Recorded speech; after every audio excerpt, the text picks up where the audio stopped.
آج خالد جب مدینہ کی طرف بڑھتا جا رہا تھا اور احد کی پہاڑی افق سے اوپر ہی اوپر اٹھتی آ رہی تھی، اسے اپنے کچھ ساتھی یاد آنے لگے۔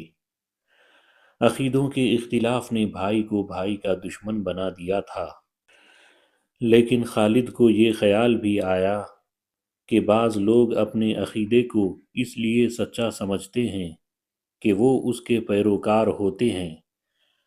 حق اور باطل کے فرق کو سمجھنے کے لیے بڑی مضبوط شخصیت کی ضرورت ہوتی ہے۔ ایک سوال اسے پھر پریشان کرنے لگا، میں مدینہ کیوں جا رہا ہوں؟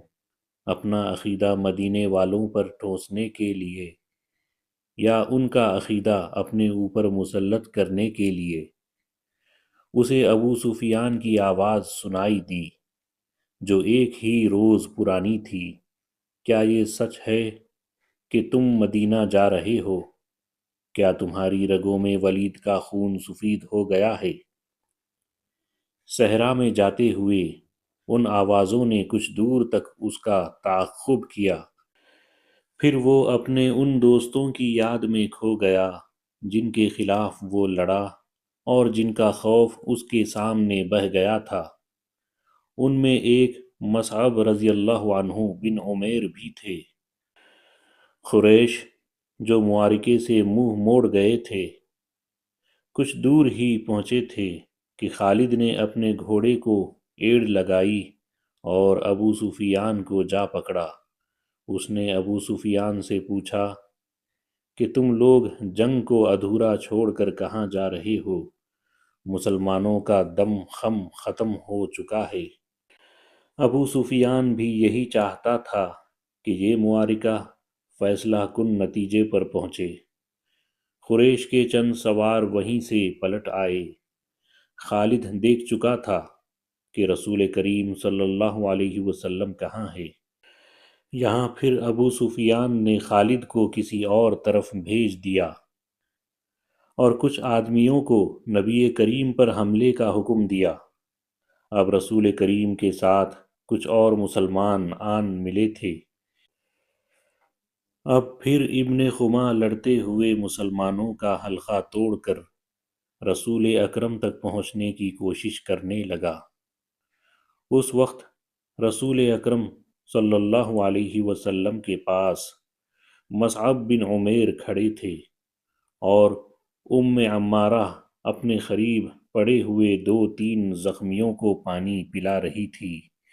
انہوں نے جب قریش کو ایک بار پھر حملے کے لیے آتے دیکھا تو زخمیوں سے ہٹ کر انہوں نے ایک زخمی کی تلوار اٹھا لی اور قریش کے مقابلے میں ڈٹ گئی۔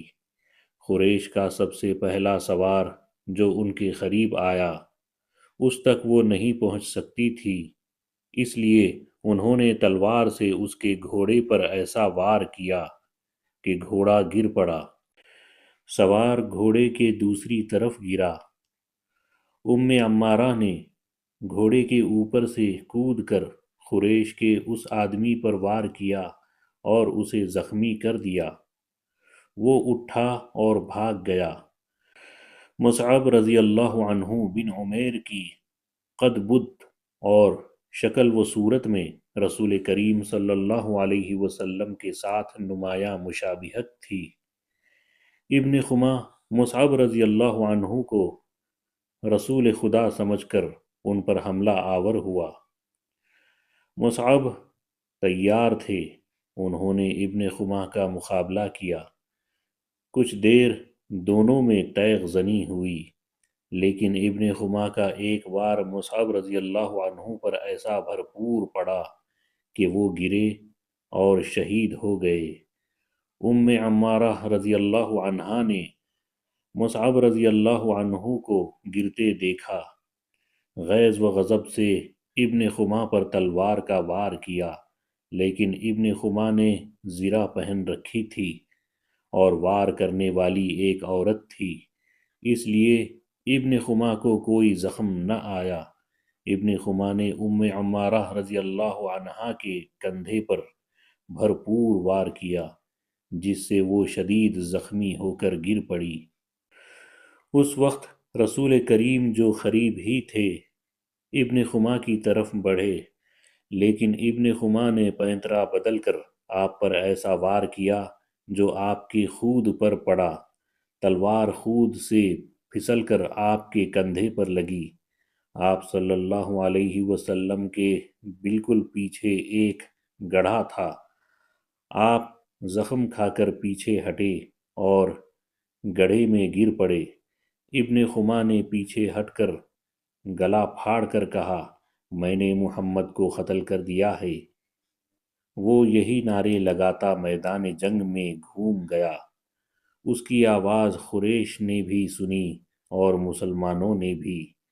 قریش کو تو خوش ہونا ہی تھا، مسلمانوں پر اس کا بڑا تباہ کن اثر ہوا۔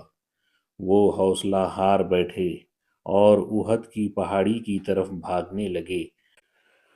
اپنے نبی کے شیدائیوں بھاگتے ہوئے مسلمانوں کو ایک للکار سنائی دی، اگر نبی نہ رہے تو لعنت ہے ہم پر کہ ہم بھی زندہ رہیں۔ تم کیسے شیدائی ہو کہ نبی کریم کی شہادت کے ساتھ ہی تم موت سے ڈر کر بھاگ رہے ہو۔ مسلمان رک گئے۔ اس للکار نے انہیں آگ بگولا کر دیا۔ وہ پیادہ تھے لیکن انہوں نے قریش کے گھوڑ سواروں پر حملہ کر دیا۔ یہ حملہ خالد اور اکرمہ کے گھوڑ سواروں پر ہوا تھا۔ خالد کو آج یاد آ رہا تھا کہ اس کے ہاتھوں کتنے ہی مسلمانوں کا خون بہہ گیا تھا۔ ان میں ایک رفاعہ بن دخش رضی اللہ عنہ بھی تھے۔ خالد کے دل میں درد کی ایک ٹیس سی اٹھی۔ اسے کچھ ایسا احساس ہونے لگا جیسے وہ بے مقصد خون بہاتا رہا ہے، لیکن اس وقت وہ مسلمانوں کو اپنا بدترین دشمن سمجھتا تھا۔ اب مسلمانوں کا دم خم ٹوٹ چکا تھا۔ پیادے گھوڑ سواروں کا مقابلہ کب تک کرتے؟ وہ مجبور ہو کر پہاڑی کی طرف پسپا ہونے لگے۔ رسول اکرم بھی اپنے ساتھیوں کے ساتھ ایک تنگ سی وادی کی طرف جا رہے تھے۔ جس طرح مسلمانوں نے مال غنیمت کے لالچ میں اپنا مورچہ چھوڑ دیا اور جنگ کا پانسا اپنے خلاف پلٹ دیا تھا، اسی طرح اب قریش کے آدمی مسلمانوں کی لاشوں پر اور تڑپتے ہوئے زخمیوں پر مال غنیمت اکٹھا کرنے کے لیے ٹوٹ پڑے۔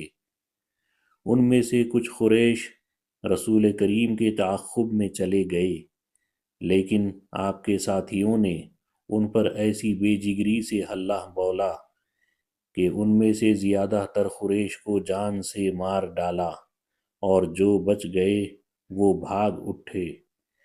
رسول اکرم صلی اللہ علیہ وسلم ایک بلند جگہ پہنچ گئے۔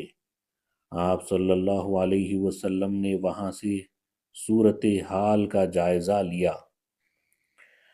آپ صلی اللہ علیہ وسلم کے 30 صحابہ رضی اللہ عنہ میں سے 16 شہید ہو چکے تھے۔